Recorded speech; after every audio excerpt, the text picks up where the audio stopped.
Okay, let me tell you about this absolute nightmare my neighbor put me through. I'm Michael Davis. It all started one evening. I'd just finished making dinner, and I noticed something was off with my daughter, Emily. She's 10, that awkward preteen stage, so I figured maybe just a mood swing. She was quiet, picked at her food, went upstairs early. But later, I went to check on her, and found her sitting on her bed, pale, clutching her chest, taking these short, wheezing breaths. "Emily, what's wrong?" I asked, rushing over. I can't breathe," she managed to gasp out before her eyes widened in fear, and she kind of slumped over. Pure panic hit me. I helped her lie down, grabbed my phone, dialed 911. The operator was calm, which helped a little, but I was stumbling over my words trying to explain Emily's symptoms, making sure they knew it was urgent. She told me an ambulance was on the way. Stay calm. Keep Emily propped up. I hung up, heart pounding like a drum. Emily looked bad, struggling for breath, face getting a little bluish. I felt completely helpless. I raced downstairs to open the front door, clear the path for the ambulance. Seconds count, right? My driveway is the easiest way for them to get close. And what do I see? A big, black SUV parked smack dab in the middle of my driveway, blocking it completely. Not a neighbor's car I recognized. Just sitting there, gleaming under the streetlights. "Are you kidding me right now?" I muttered. I scanned the street. Most houses dark, people settled in. Then I saw her, across the street, strolling leisurely with her little fluffball dog. My neighbor, Karen Miller. Karen was notorious, entitled, always meddling, complained about everything. I'd had minor run-ins, garbage cans out too long, lawn height, stupid stuff. But this wasn't stupid. I jogged across the street. "Karen," I called out, probably louder than I meant to. She turned, annoyed at being interrupted, dressed in some fancy tracksuit, pristine white sneakers. Her little Pomeranian, Princess, yapped at me. "Michael," Karen said, exasperated. "What's the matter? You're being very loud. That's your car in my driveway, isn't it?" I asked, pointing. She glanced over, indifferent. "Yes, that's mine." "What?" I took a deep breath, trying to stay calm despite the panic clawing at me. "Karen, it's an emergency. My daughter, Emily, she's upstairs struggling to breathe. I called 911. An ambulance is on the way. They need the driveway clear. You have to move your car. Now." She tilted her head, looking completely unimpressed. "Oh, come on, Michael. It's just a driveway. The ambulance can park on the street. Why make such a big deal?" My blood pressure spiked. "Because every second counts. Karen, my daughter can't breathe. Your car is blocking the way. It will delay them." She rolled her eyes, let out this dramatic sigh. Fine, I'll move it." But she made zero effort to actually move. Just bent down, fiddled with Princess's leash, started walking slowly towards her house. I clenched my fists. "Karen, please. This is serious." She glanced back, condescending. "Michael, you're overreacting. Ambulance isn't even here yet. Relax. I'll move it in a minute." My phone buzzed. GPS tracker from 911. "Ambulance, 2 minutes away. You don't have a minute." I shouted. "They're almost here." Karen stopped, looked at me like I was the unreasonable one. My, you need to calm down. Stressing out won't help." I couldn't argue anymore. It was useless. I ran back to my house, mind racing. Push her car myself? Call the police again? Then, sirens. Getting louder. The ambulance turned onto our street, flashing lights painting everything red and blue. I waved frantically, pointing at my house, then at the damn SUV blocking the driveway. The ambulance slowed, clearly confused. A paramedic jumped out, tall guy, late 30s. "Sir, is this your car?" he asked, gesturing at the SUV. "No," I said quickly. "Neighbors." Told her to move. "She's taking her sweet time." "Please, my daughter." Upstairs, struggling to breathe. He nodded, expression serious. "We'll get to her, sir. But this is going to slow us down."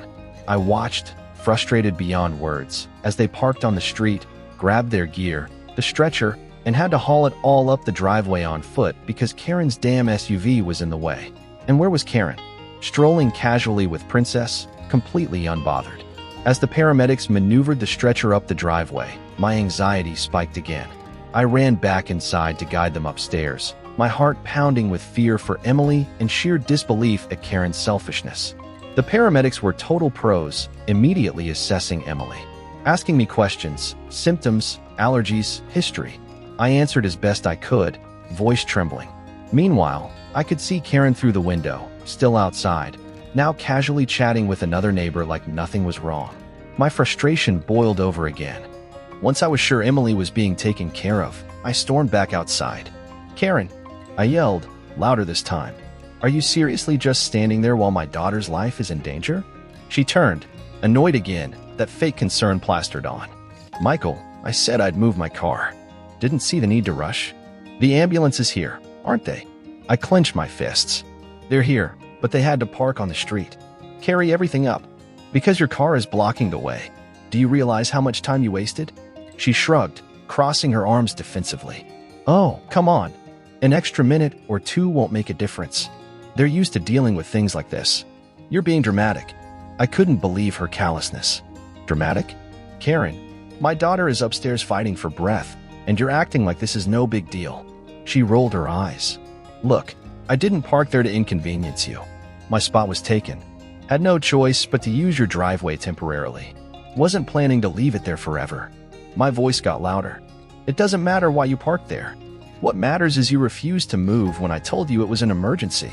Do you even understand how selfish that is?" She got defensive. "Selfish? Oh, please. Don't act like I'm some monster. I had no way of knowing your daughter was sick. And honestly, your driveway is empty most of the time anyway." I took another deep breath, trying to stay focused. "Karen, it's not about my driveway being empty. It's about basic decency. You knew there was an emergency, and you chose your convenience over someone's safety." Her face flushed. "You're blowing this way out of proportion. Maybe if you knew your daughter had health issues, you should have planned better instead of blaming me." Before I could lose it completely, another voice cut in. The tall paramedic had come back outside for more equipment and heard us arguing. "Excuse me," he said firmly, looking straight at Karen. "Are you the owner of the vehicle blocking the driveway?" Karen straightened up, startled. "Yes, that's my car, but I was just about to move it." The paramedic crossed his arms, his expression stern. "I need you to move it. Immediately. Your car is obstructing access for emergency personnel and creating a safety hazard. We need to be able to exit quickly if necessary." Karen hesitated, clearly flustered by his authority, then huffed, pulled keys from her pocket. "Fine. If it's such a big deal," she said sarcastically. I watched her slowly, deliberately, stroll to her SUV, unlock it, start the engine. The paramedic just gave her a pointed look. As Karen finally backed out, she rolled down her window. "Happy now?" she called out. "Hope you realize this whole thing could have been avoided if you just stayed calm, Michael." I didn't even respond. All my energy was focused on Emily. I turned back to the paramedic. "Thank you," I said, my voice tight. He nodded. "Let's focus on your daughter. We'll do everything we can." As the SUV finally pulled away, I felt a tiny flash of relief, quickly swallowed by worry. I followed the paramedic back inside, vowing silently that once Emily was safe, Karen would have to answer for this. Inside, the paramedics worked efficiently, stabilizing Emily. Oxygen mask, monitoring her vitals. It felt like an eternity, but they finally got her stable enough to move. "Taking her to the hospital," one paramedic told me. "Stable for now, but we need to run tests." "I'll follow," I said quickly. "Don't worry, we'll take good care of her," he reassured me. "Just drive safely." Watching them load Emily into the ambulance, now able to pull right up to the house thanks to the finally clear driveway, I couldn't shake the image of Karen's smug face, her complete lack of concern. It burned me up, but Emily was the priority. As the ambulance sped off, sirens wailing, I felt this surge of determination. Karen wasn't getting away with this. Her selfishness could have had devastating consequences. What if it happened again to someone else? I went back inside briefly, grabbed my phone, then stepped back out. First call, the police department. Explained everything again, emphasizing how Karen's blocked driveway obstructed emergency access during a life-threatening situation. The officer listened, assured me they'd send someone to investigate. Next, an email to the HOA board. Our neighborhood actually had one, though Karen wasn't officially president, just acted like it. Her actions clearly violated rules about blocking driveways. I detailed the incident, attached the photos I'd quickly snapped earlier of her SUV blocking the path, and demanded disciplinary action. Her behavior wasn't just disrespectful, it was dangerous. Feeling slightly more in control, I took a deep breath and headed to the hospital. The drive was a blur. Found Emily in the ER, resting, looking a little better. Relief washed over me, immense but fragile. The next morning, my phone was blowing up. The neighborhood group chat was on fire. News had spread fast. People were outraged by Karen's behavior. Neighbors started sharing their own Karen stories. Her dog digging up their flowers, passive-aggressive notes about lawn decorations, parking wherever she pleased. One neighbor, Megan, had even posted about the ambulance incident on social media. It took off. Hundreds of comments, shares, people expressing disbelief at Karen's actions. Mid-morning, I got a call from the actual HOA president, Mr. Henderson. His voice was grave. "Michael, I am so sorry about what happened. We received your email, and several other residents contacted us too. This is completely unacceptable. We're taking it very seriously." I thanked him, but made it clear, this isn't just about me. What she did put lives at risk. She needs to be held accountable. Mr. Henderson assured me they'd review the incident and take action. Karen's been notified a formal complaint was filed. We'll hold a hearing. I'll keep you updated. Felt like a small victory, but only the beginning. Spent the rest of the day at the hospital with Emily. Doctors figured out it was a severe allergic reaction, likely to something she ate unknowingly. Scary, but manageable with medication and an EpiPen. By the time we got home, I was drained, physically and emotionally. But pulling into my driveway, I noticed Karen's SUV was parked neatly in her driveway for once. She was keeping a low profile, finally feeling the heat. The following week, the HOA held the hearing.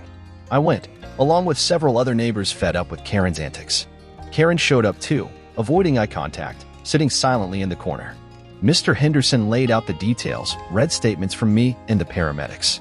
Karen got a chance to speak, but her defensive excuses just made everyone angrier. I didn't mean any harm, didn't think it was serious. Michael overreacted. Her lack of remorse was astounding. The HOA vote was unanimous. Maximum fines for violating rules, and a formal order to issue a written apology to me and my family. Plus, a stern warning. Any future incidents, and they'd pursue more severe consequences, potentially legal action. As the meeting ended, I felt a sense of closure. Nothing could erase the fear of that night, but Karen was finally facing consequences. Most importantly, Emily was recovering. Our community, tested by this ordeal, had actually come together. In the days following the HOA meeting, I hoped things would finally settle down. Emily was getting better every day, her energy returning, the scary breathing episode fading into a bad memory, though we now had EpiPens stashed everywhere, just in case. The hospital confirmed the allergic reaction, and we were being more careful about potential triggers. Life felt like it was slowly inching back towards normal.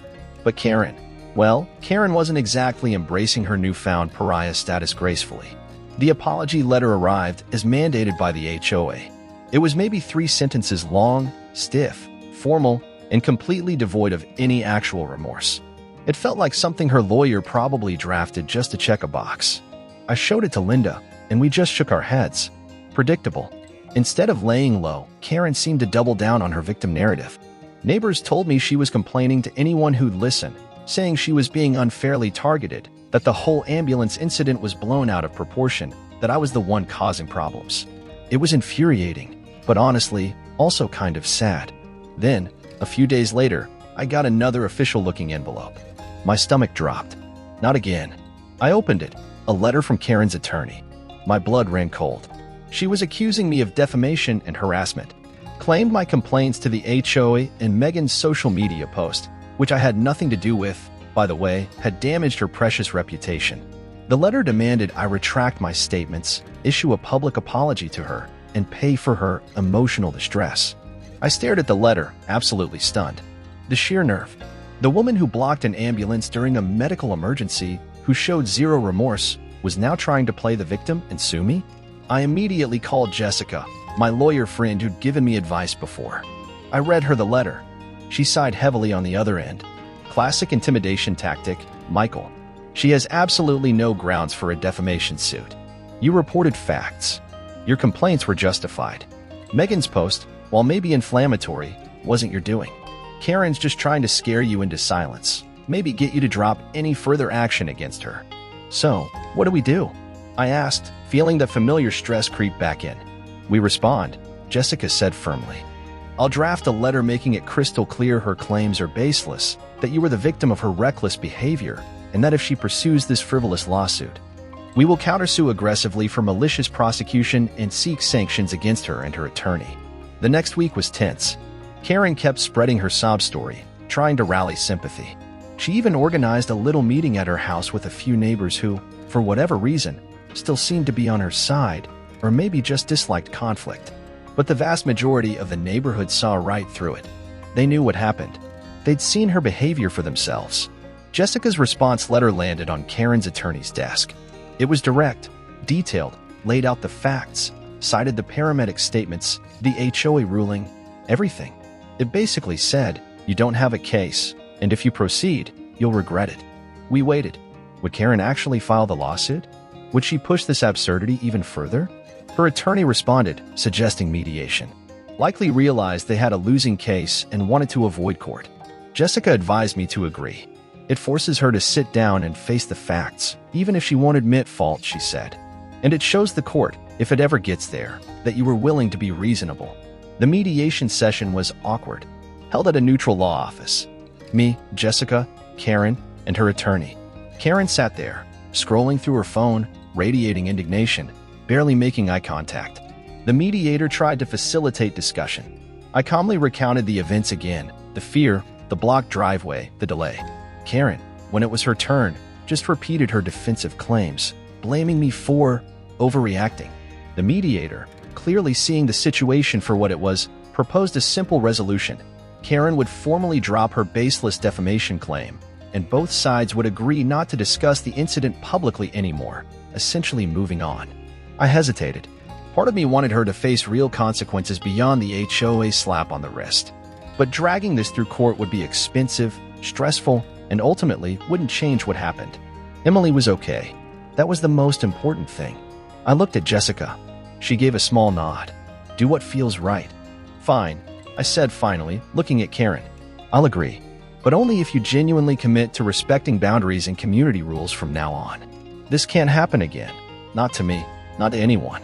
Karen, visibly annoyed but probably advised by her lawyer that this was her best way out, mumbled a begrudging, fine. If that's what it takes.